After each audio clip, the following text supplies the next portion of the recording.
Après plus de 45 jours en phase de la garde à vue, au niveau du cachot du service national de renseignement, Dr Christophe Sahabou a été présenté devant l'officier du ministère public.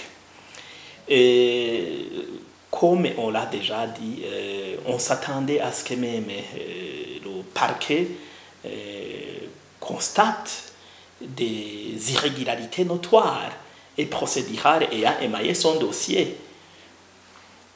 Mais contre toute attente, il a été conduit manu militari à la prison centrale de Mpimba sans tenir en considération les violations ayant émaillé son incarcération au niveau de la garde à vue. Il devait être libéré pour comparaître librement, comme c'est exigé par l'article 111 et 112 du Code de procédure pénale. Il doit y avoir la nullité lorsque certains principes fondamentaux du droit visés par les articles 138 et 10 alinéa 5 du Code de procédure pénale ne sont pas respectés, n'ont pas été respectés. Et il n'a pas eu le droit d'avoir un avocat de son choix.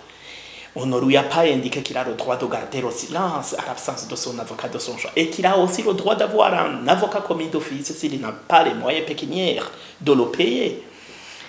Également, l'article 34 du Code de procédure pénale, comme je venais de le dire, a été transgressé. Il devait passer 7 jours en phase de la garde à vue, mais il vient de passer plus de 45 jours.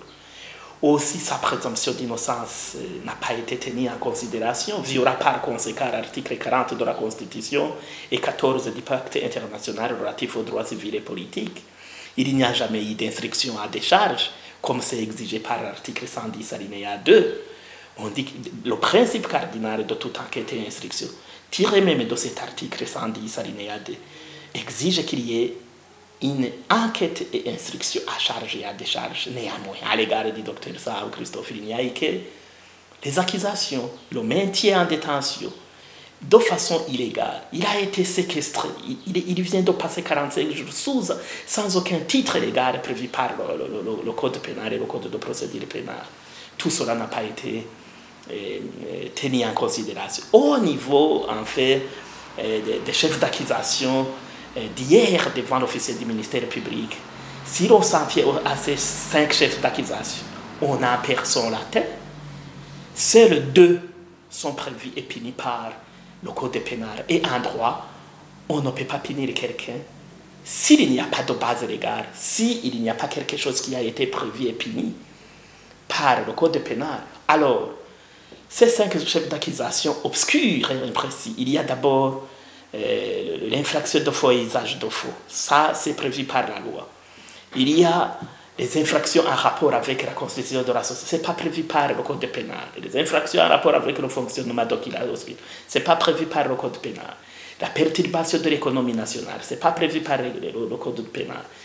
Et en fait, l'abus des biens sociaux qui est prévu par le code pénal. Mais que ce soit pour l'abus des biens sociaux et les faux et usage de faux, la partie accusatrice n'a rapporté aucune preuve tangible.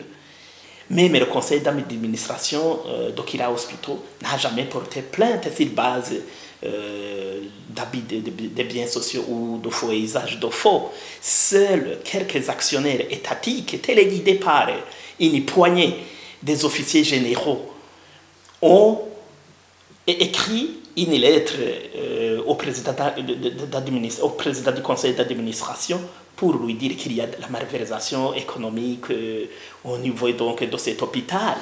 Même au niveau de la position de signature sur cette lettre, un des actionnaires étatiques a signé à la place de deux autres, ce qui nous montre qu'il y a l'anguille sous roche. Mais contre toute attente, avec un revirement à 180 degrés à cause de la pression de ces officiers généraux qui veulent, comment dirais-je, spolier les actions de quelques actionnaires, il a été mis aux arrêts de façon illégale. Maintenant, il est en train de crouer à la prison centrale de Mpimba de façon illégale. Donc, il est victime de l'exercice de sa profession à cause de la jalousie et de l'émergence de cet hôpital. Aussi, il faut le dire, il est victime de son ethnie. Donc, le dossier est plus politique que judiciaire.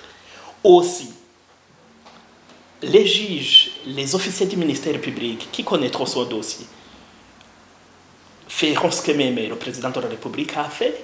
Il a accusé gratuitement lors de sa conférence de presse, disant qu'il a commis l'infraction de crime économique et il a qualifié l'infraction à la place même de la justice.